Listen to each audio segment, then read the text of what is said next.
السلام عليكم ورحمة الله وبركاته. ازيكم يا حبايبي، عاملين ايه؟ النهاردة هنعمل المشروب الرسمي للشتاء. عندي هنا سحلب. السحلب ده انا جايباه من السوبر ماركت، وحطيت هنا 3 كوبايات لبن.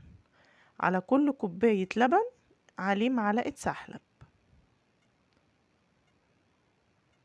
تمام، هنقلبه كده على البارد.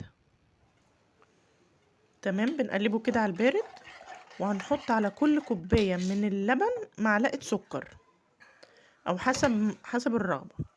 متنسيش تحطي اللايك وتشتركي في القناة لو مش مشتركة.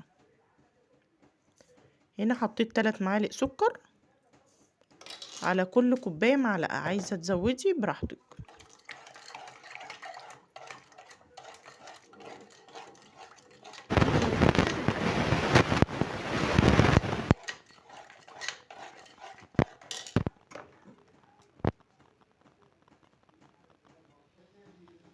هنا بقى نحطه على النار، هنفضل نقلب فيه لحد ما يغلي، طبعا وهيتقل شوية.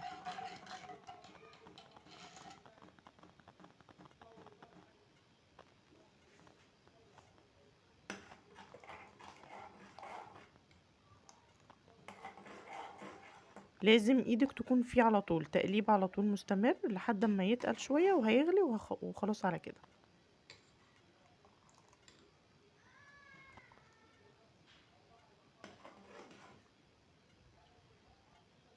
هنا ابتدى يغلي معانا اهو. تمام كده، شلناه خلاص من على النار. هنبتدي بقى نصبه.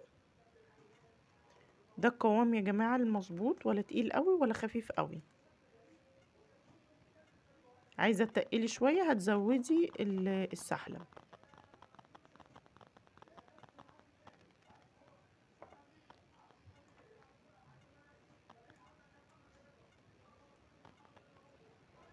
تمام، جربيه. الناس اللي ما بتعرفش تعمل السحلب تجربه وان شاء الله يعجبك. السلام عليكم ورحمة الله وبركاته.